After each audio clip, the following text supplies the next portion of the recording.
Donc, bonjour à toutes et à tous, Chloé Rousselière. Donc, je suis pharmacienne au CHU de Lille et donc euh, je travaille en pharmacie clinique pour la clinique de rhumatologie, d'où ma présence aujourd'hui, et également en neurologie vasculaire. Alors, ce topo se veut volontairement simple pour expliquer donc ce qu'est une thérapie ciblée. Donc, qu'est-ce qu'on entend par thérapie ciblée? Donc, quand on parle de thérapie ciblée, on parle de médecine de précision.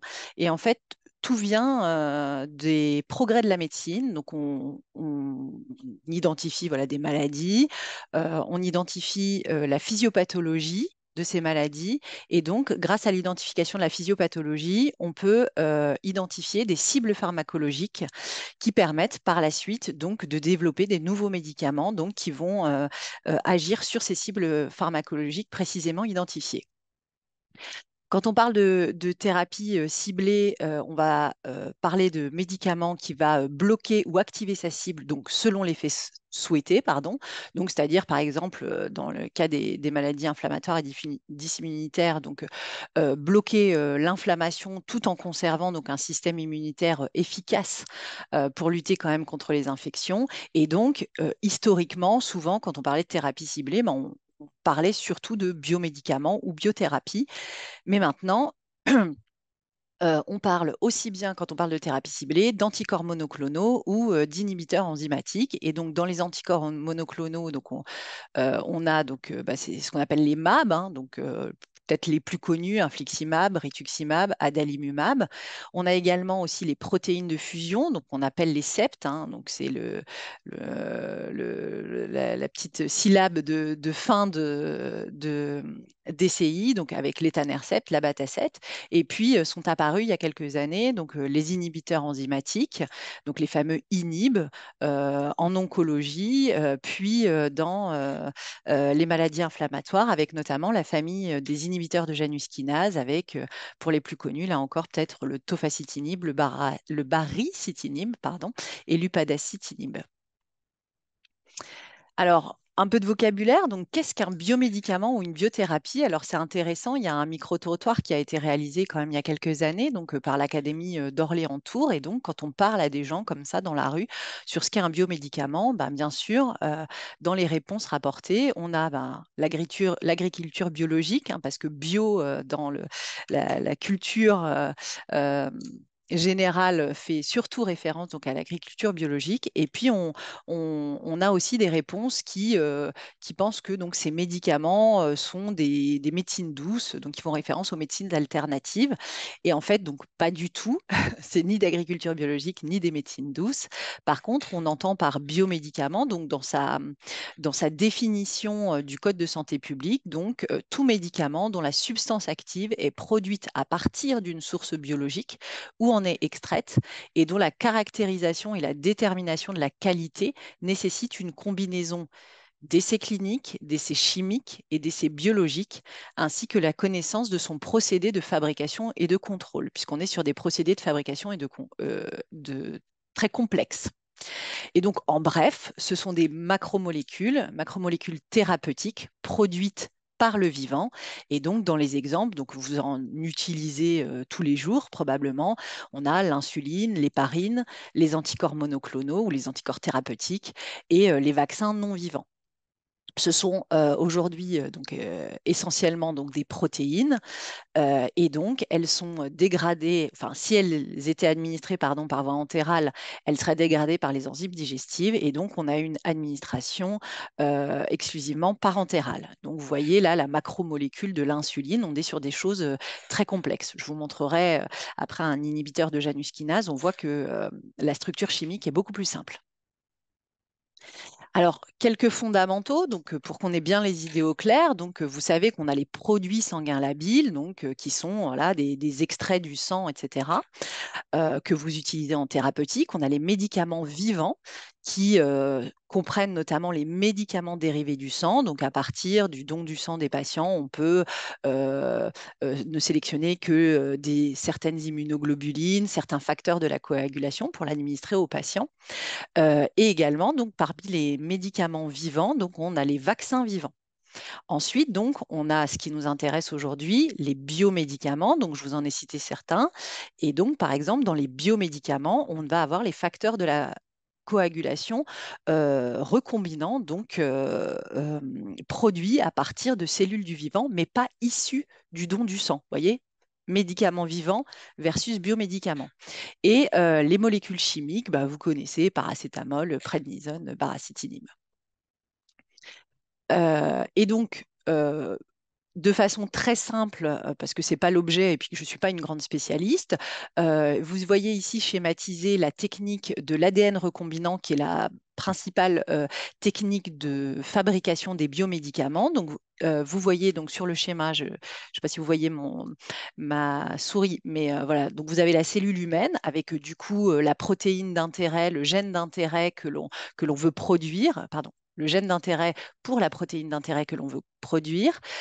Ici, une bactérie, et donc par génie génétique, en fait, on va modifier donc le matériel génétique de cette bactérie pour que cette bactérie, au sein de grands incubateurs, produise en grande quantité la protéine thérapeutique d'intérêt. Donc ça se fait par des processus. Donc la culture bactérienne se fait par des processus de fermentation.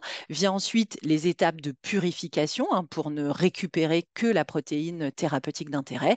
Et puis enfin la formulation du médicament. Et donc, il y a différentes actions pour les biomédicaments. Donc, les biomédicaments substitutifs qui viennent corriger une insuffisance ou un besoin. Donc, par exemple, l'insuline, l'héparine, les hormones de croissance.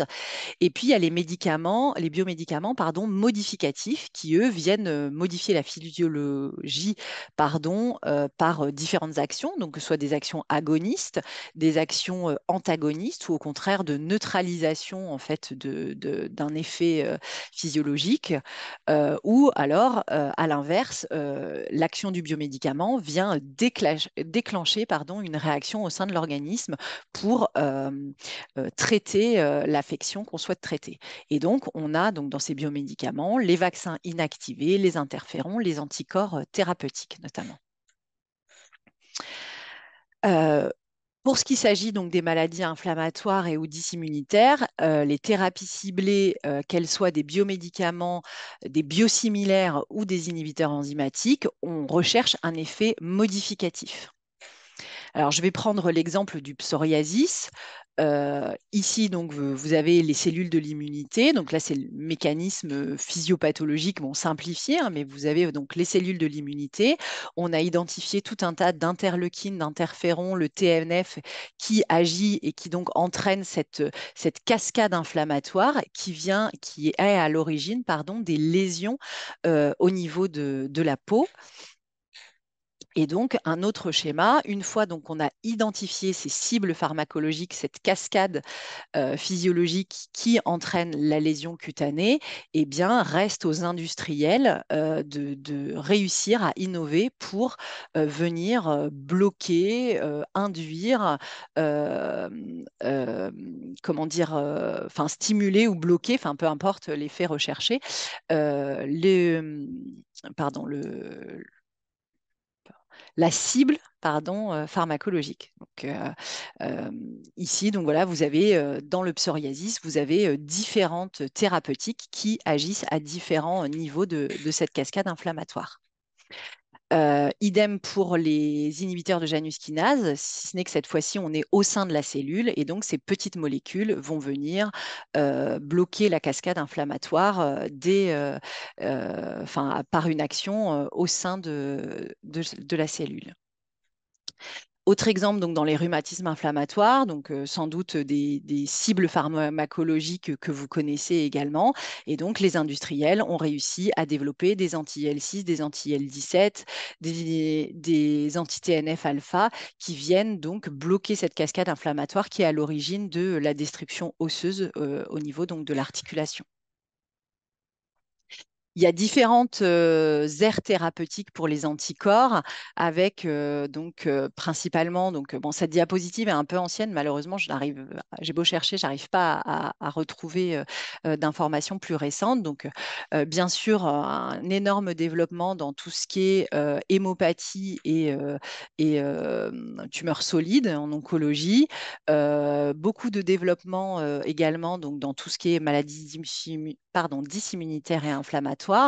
Et donc récemment, l'American Heart Association, enfin le congrès qui s'est tenu en 2023, donc rapporte des essais notamment de phase 3 de l'abelacimab, qui est donc un anti-11 et un anti-11 activé, qui serait donc aussi efficace en prévention du risque neurovasculaire dans la fibrillation atriale que le rivaroxaban, avec une meilleure tolérance puisqu'il y aurait une diminution des saignements.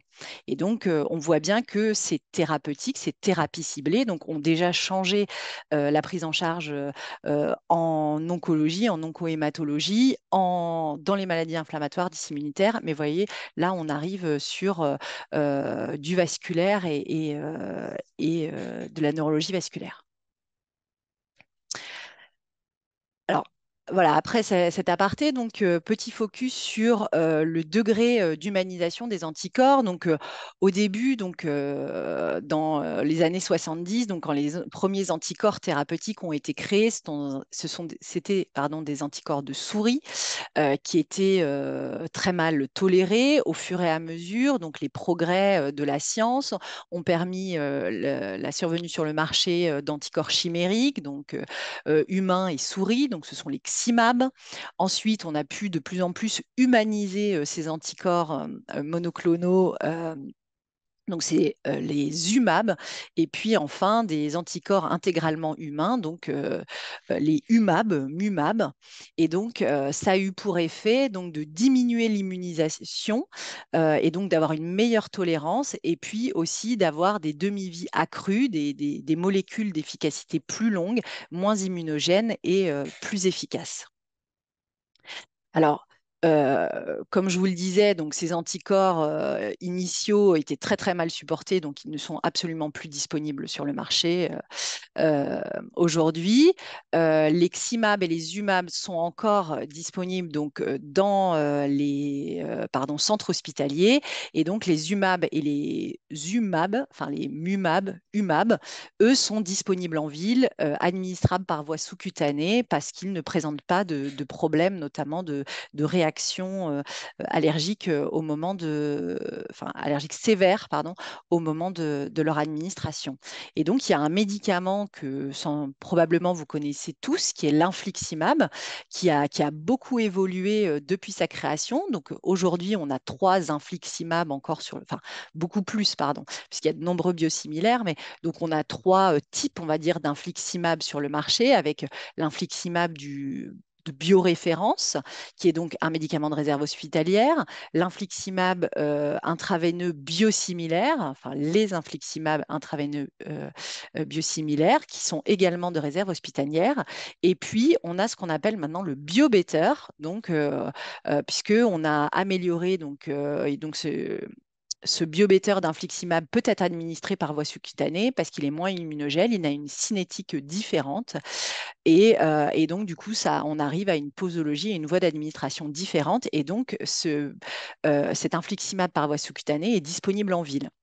Dans certaines indications, il est administré après 2 perfusions intraveineuses, puis un relais par voie sous-cutanée. Alors, pour évoluer dans cette famille, enfin, dans ce topo sur les thérapies ciblées, on ne pouvait pas ne pas parler des biosimilaires. Donc, qu'est-ce qu'un biosimilaire? C'est également une molécule biologique, donc issue du vivant. Je vous l'ai dit, ce sont des molécules, les biomédicaments sont des molécules très complexes, avec des processus de production qui sont également très complexes. Et donc, il n'est pas possible de garantir que la molécule est strictement identique.